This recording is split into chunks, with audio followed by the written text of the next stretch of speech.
All right. Hi, everyone. My name is Rotimi Ogunsakin, and I teach at the Alliance Business School. And the paper is will be jointly presented by me and Professor Nikolai Mihanji.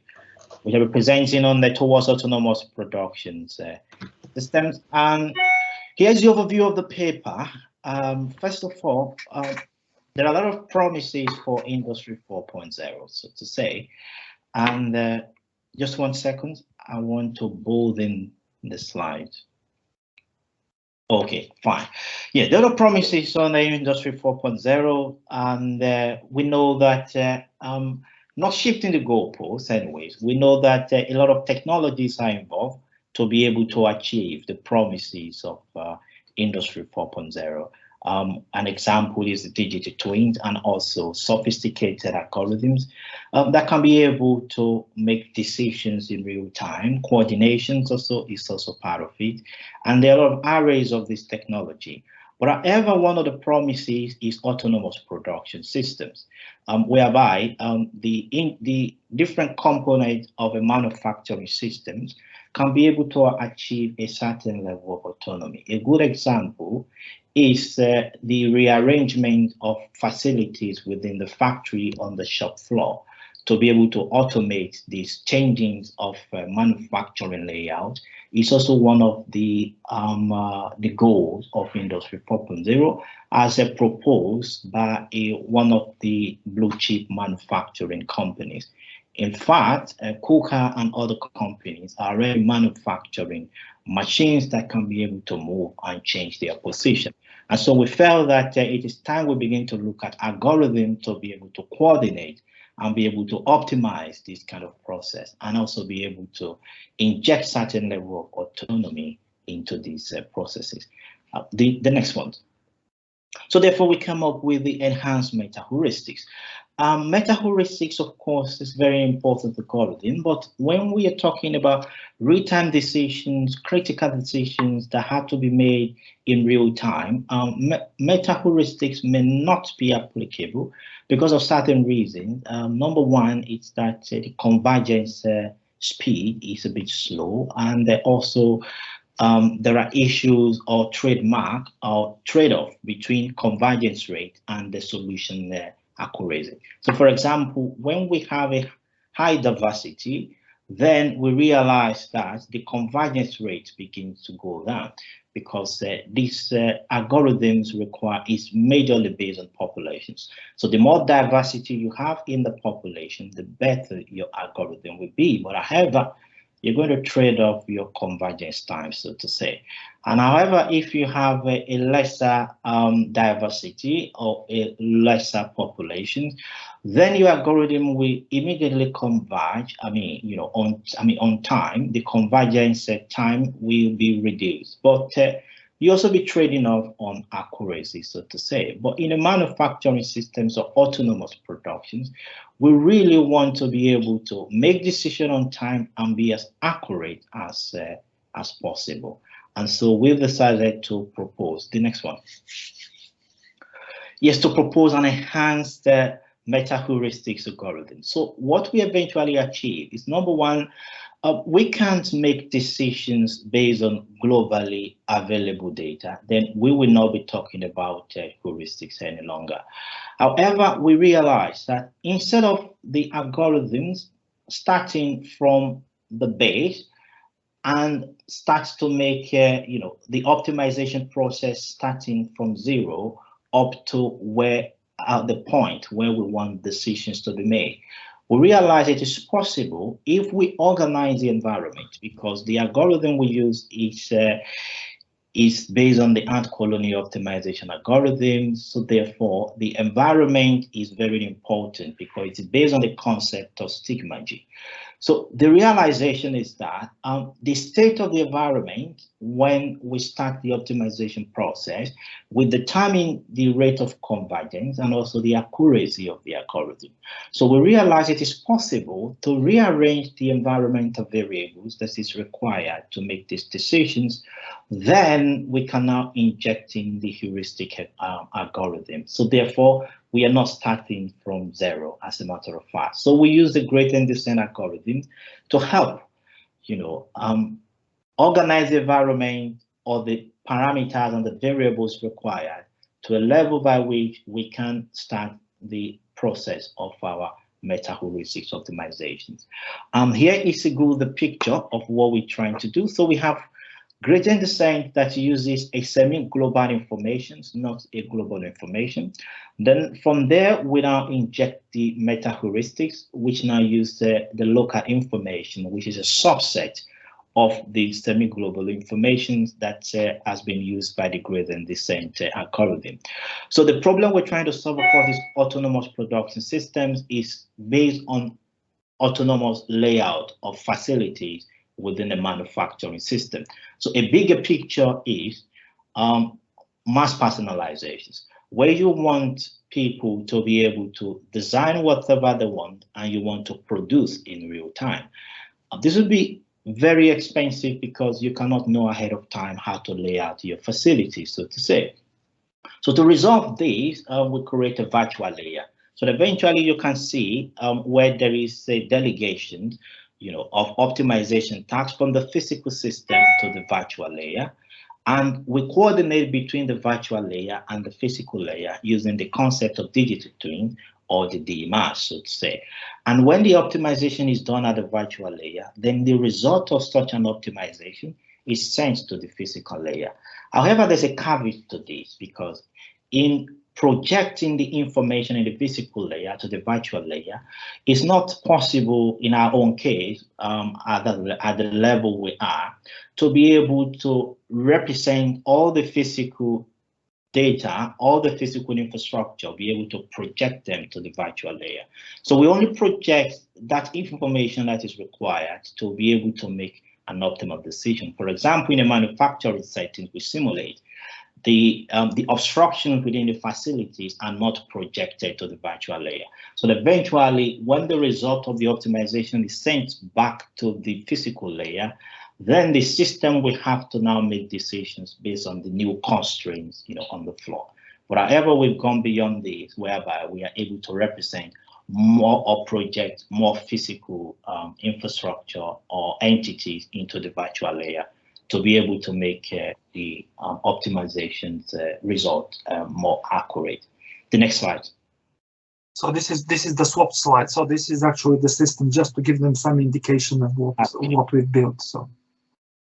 Okay, so here is we use NetLogo to operationalize the concept of enhanced meta-heuristic algorithm.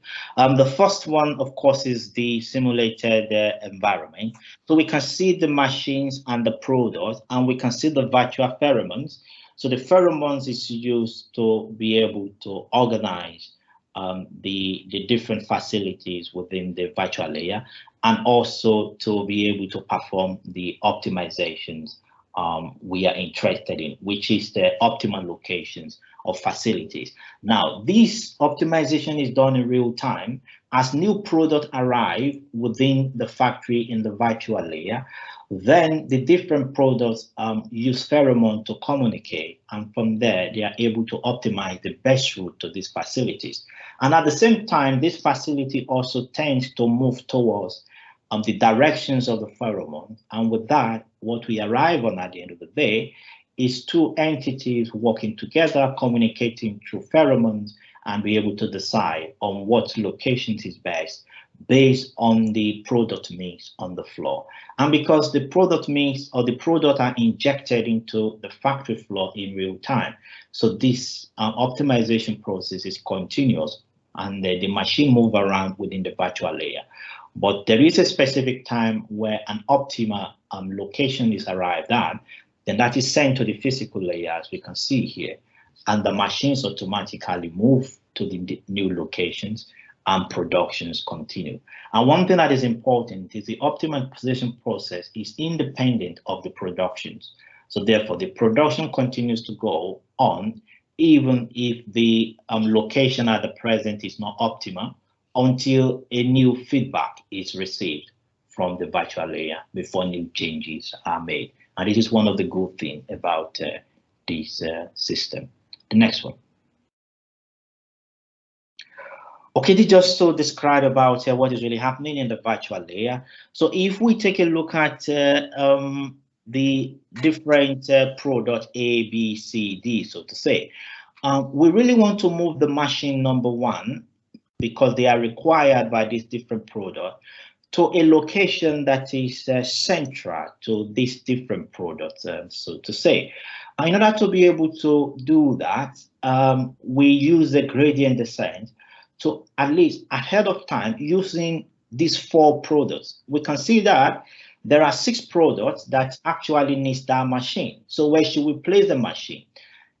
If we do not use gradient descent, the machine will tend to move towards the red dot. So therefore, we kind of optimize the environment using gradient descent to tell the machine, oh, okay, look, here should be the best location for you at this time. Possibly you move towards there. And as the machine moves towards the P point, pheromones within the environment are also converging at that point gradually, because more machines are more products are, more operations are being performed by that particular machine. And over time, we realize that organizations will emerge and the products will be able to locate the right machine, and the right machine will be able to locate optimal locations to reduce the cost of production within the factory, which is the cost to move materials between the machines. The next slide. Okay, so the next slide just shows us what is going on in the virtual layer. And what happened here is that because it's an heuristics algorithms, it's prone to being trapped in local optima. So to say, we can see we start from A, we arrive at B, we arrive at a good, layout at C. Of course, this is very common with heuristic algorithms. Depending on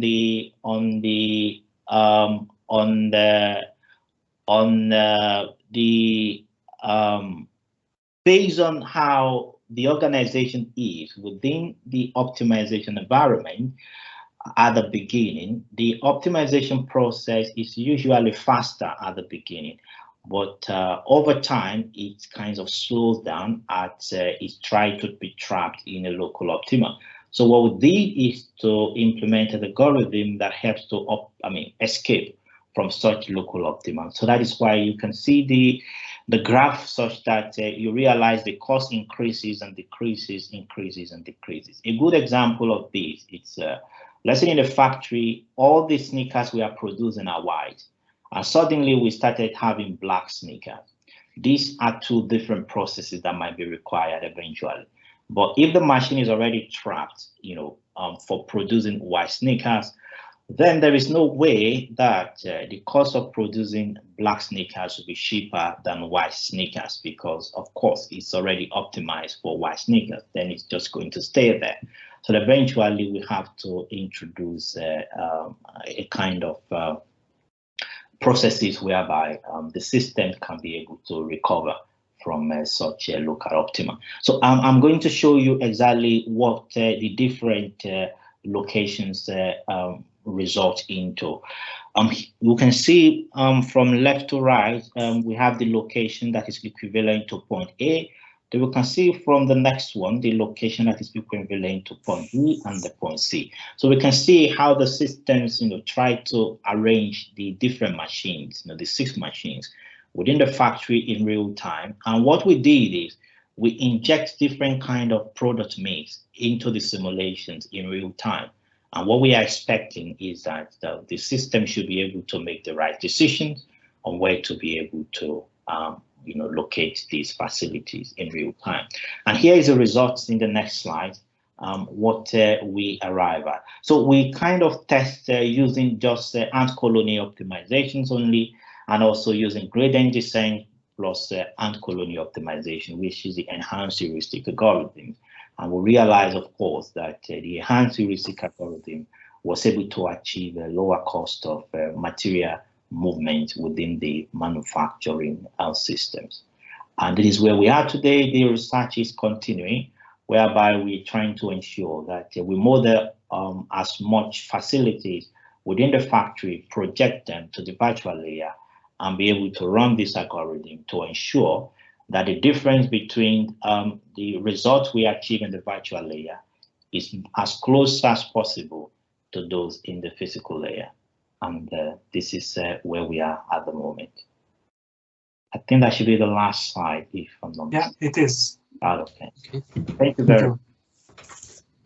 Thank you very much for this very insightful presentation.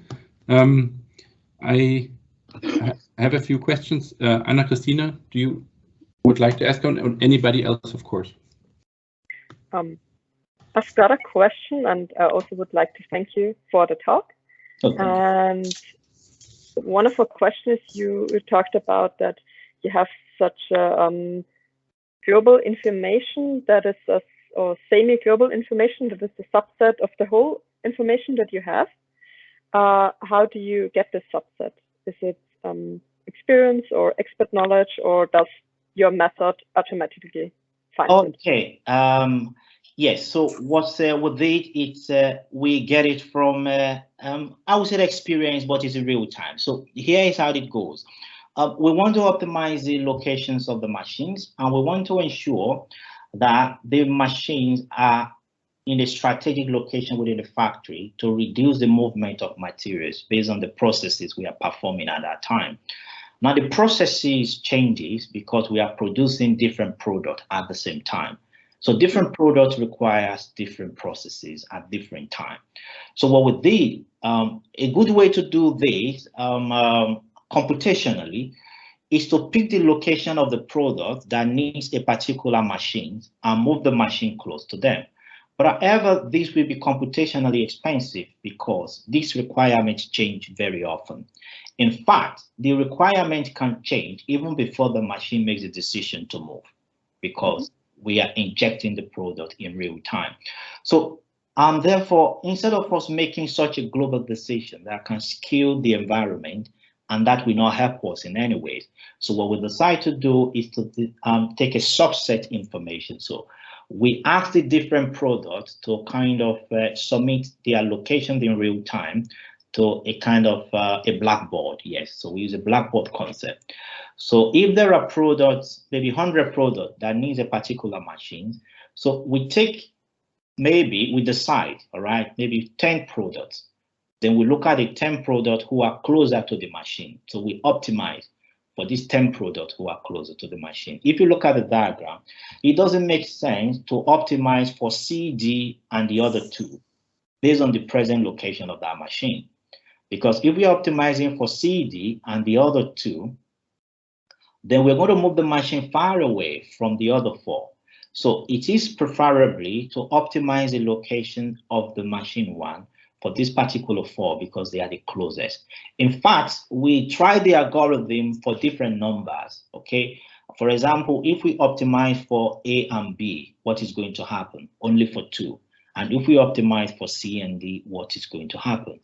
And we realize that selecting the number or the size of the size of the subset of the global information we need is going to be determined experimentally because it dependent on the type of product mix that we have into the systems. So it cannot be decided ahead of time. So in summary, we take a subset of information from the environment based on the blackboard concept. So the system look at the blackboard and look at which information I really want to use here for optimization. Then before we now use the heuristic algorithm to move the process from the initial level, then hopefully to a level that is better. Mm-hmm. Okay, thank you. All right.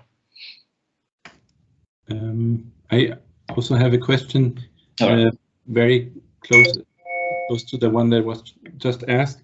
The problem of overcoming local minima. Has that particularly, or your solution to that, I mean, is that particularly related to the choice of the meta algorithm that you're using? Like, is it necessary to pick one of those meta-heuristics algorithms that were on one of your slides to, improve convergence. In the beginning you talked about improving things by becoming better in the convergence time. Is it then crucial which of the meta-heuristic algorithm one picks to get out of these local minima in a better way? Is this a key point, or? Oh yes, the contributions of the paper is not on the algorithms used for escaping from local minima. So we implement a general algorithm, the local search algorithm. Okay, yes. Right, I see. So it was a general one, yes. Thank you. It's not really specific to the meta-heuristics. I see. Any other questions, please?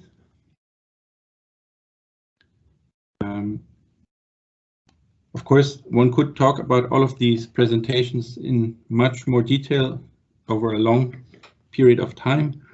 I would like to encourage you to use the virtual chat rooms for this. Also, I would like to thank all the speakers again for this very interesting session. And I hope there will be more interaction between all of the people in here in the session. And thanks for your interest. And I hope you enjoy the rest of the conference. Also, big thanks for me, and enjoy the conference. Thank you. Bye. Bye. Bye, everyone.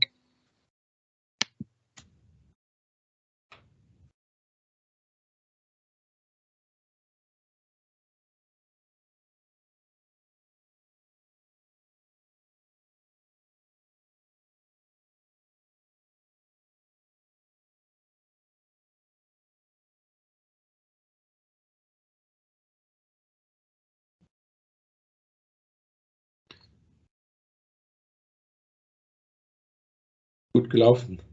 Ja, ich glaube, es ist ganz gut gelaufen. War sehr lustig. Ich habe auch schon diese ganzen, ich weiß nicht, ob du das auch irgendwie gekriegt hast, ich habe jedenfalls diese Assessments gemacht. Also ich musste ankreuzen, zu sagen, wie gut die Präsentation war, weil es wahrscheinlich dann einen Wettbewerb gibt. Okay. Das habe ich quasi am laufenden Meter mitgemacht und habe das schon erledigt quasi. Okay. Ja, aber es war eine gute Art, eine Session zu machen, das ein bisschen aufzulockern. Man kann auch meistens nicht gut richtig die Leute vorstellen und dann wirklich den Titel und so weiter alles richtig sagen und dann sofort umschwenken auf das Thematische. Das ist meistens gar nicht so einfach in der kurzen Zeit. Das stimmt. War das prima. Was war denn heute im Forum? War irgendwas Interessantes? Sie haben kurz vorgestellt, das neue Konzept für vierten Stock. Aha. Aber das war jetzt, weiß ich nicht so besonders. Was ist das neue Konzept? Also Sie haben einfach nur vorgestellt, wie Sie quasi die Arbeitsplätze dort arrangieren werden. Okay. Also nichts Besonderes.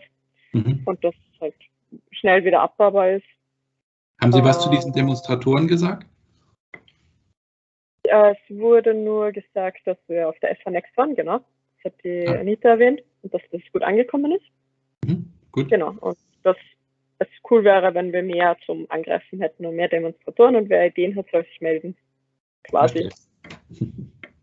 Es ist dann noch, es wird ein neues, für die Projektmanager gibt es ja jetzt ein Tool.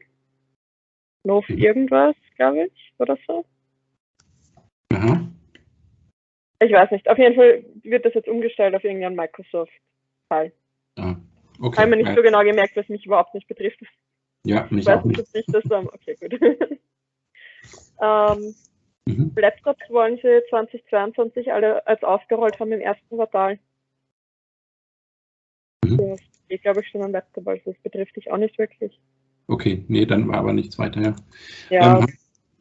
Hast du schon gesehen, die Anita hat E-Mail geschrieben, dass es einen Lockdown geben wird, wahrscheinlich.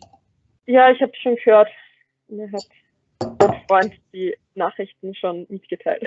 Das betrifft wahrscheinlich die Weihnachtsfeier dann. Ne? Schauen wir mal, wie lange dauert, aber vermutlich. Hm. Ja. Es ist halt ein bisschen zachter, aber ja. Müssen wir uns da nicht engagieren.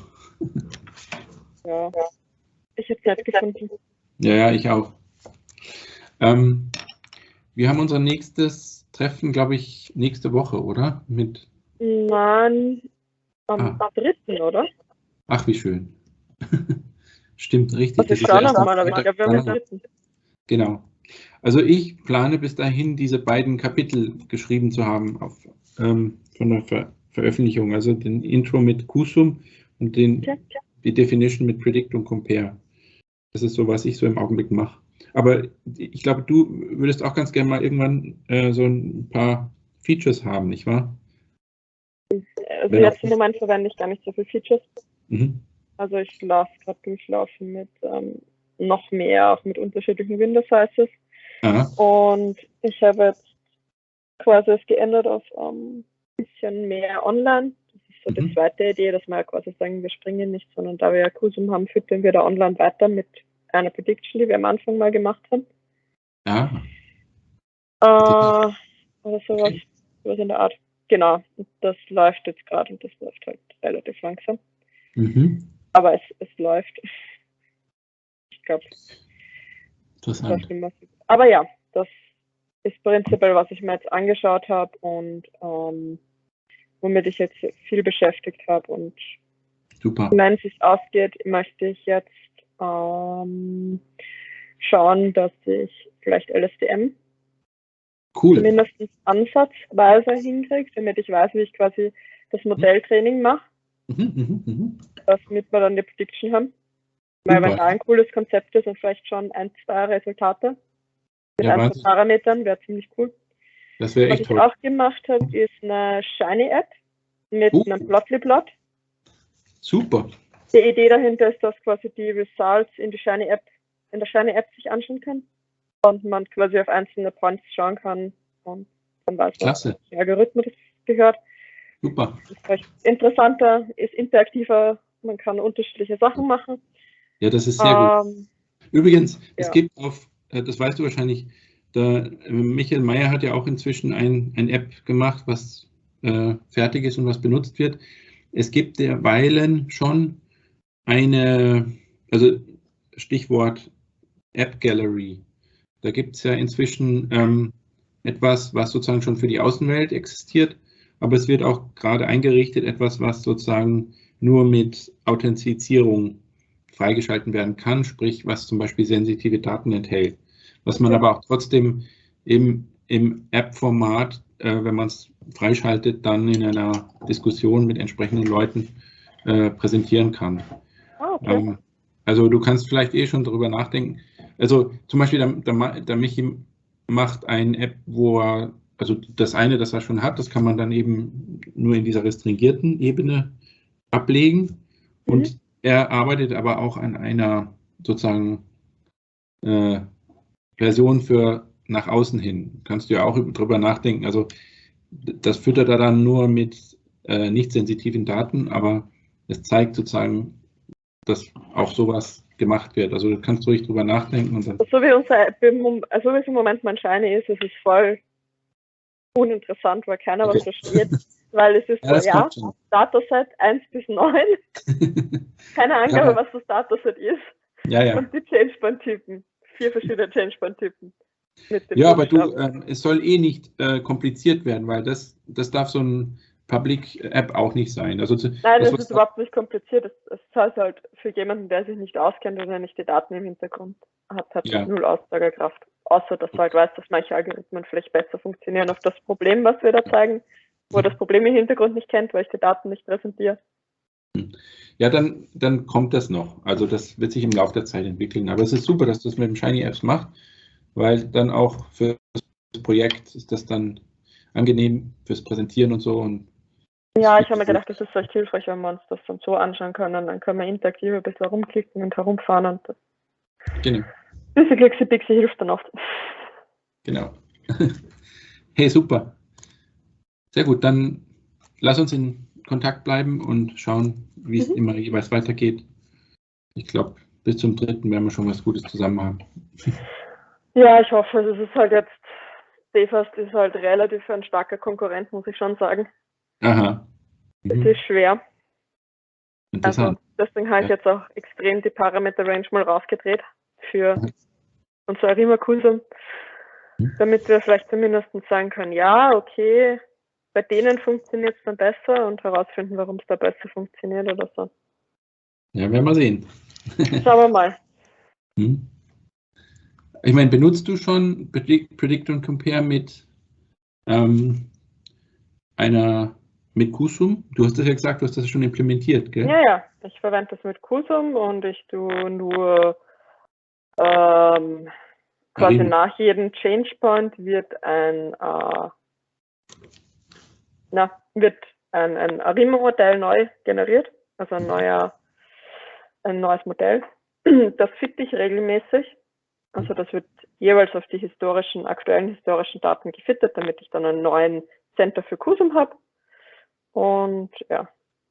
Aber da verspreche ich mir schon einige Verbesserungen, wenn wir dann zu LSTMs übergehen.